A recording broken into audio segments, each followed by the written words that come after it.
Sir, നമുക്കൊരു വൈകുന്നേരം കൂടാം. മോഹൻലാലിൻ്റെ അഭിനന്ദനത്തിന് ഷാരൂഖ് ഖാൻ്റെ മറുപടി.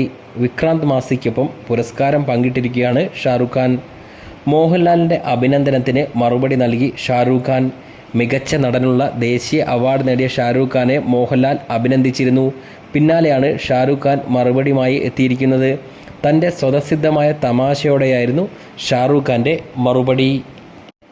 നന്ദി മോഹൻലാൽ സാർ, ഒരു വൈകുന്നേരം അവധിയെടുത്ത് നമുക്ക് കൂടാം എന്നാണ് ഷാരൂഖ് ഖാൻ മോഹൻലാലിന് നൽകിയ മറുപടി. ദേശീയ ചലച്ചിത്ര പുരസ്കാരങ്ങൾ നേടിയ എല്ലാവർക്കും അഭിനന്ദനങ്ങൾ. കരുത്തുറ്റ പ്രകടനങ്ങളിലൂടെ അർഹമായ ആദരം നേടിയ ഉർവശിക്കും വിജയരാഘവനും സ്പെഷ്യൽ സല്യൂട്ട്. ഷാരൂഖ് ഖാൻ, വിക്രാന്ത് മാസി, റാണി മുഖർജി എന്നിവരുടെ വിജയങ്ങൾക്കും ഊഷ്മളമായ അഭിനന്ദനങ്ങൾ എന്നായിരുന്നു മോഹൻലാലിൻ്റെ പോസ്റ്റ്. മോഹൻലാലിനുള്ള ഷാരൂഖ് ഖാൻ്റെ മറുപടി സോഷ്യൽ മീഡിയയുടെ കയ്യടി നേടുകയാണ്.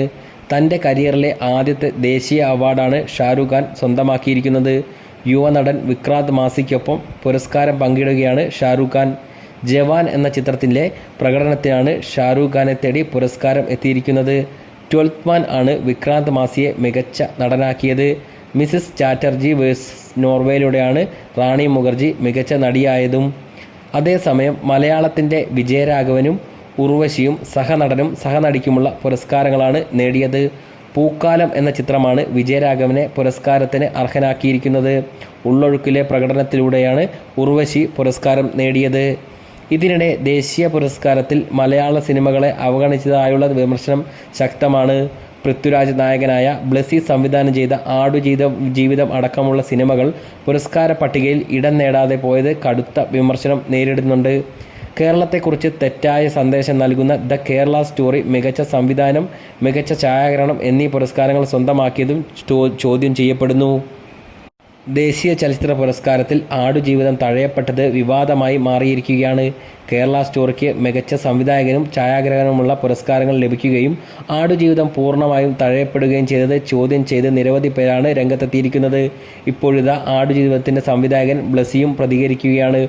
ജൂറി ചെയർമാനായ അശുതോഷ് ഗവാരിക്കർ നേരത്തെ സിനിമയെക്കുറിച്ച് പുകഴ്ത്തി സംസാരിച്ചിരുന്നുവെന്നും എന്നാൽ ചെയർമാൻ ആയതോടെ അത് മാറിയത് എങ്ങനെയാണെന്നാണ് അറിയില്ലെന്നാണ് ബ്ലസ്സി പറയുന്നത്.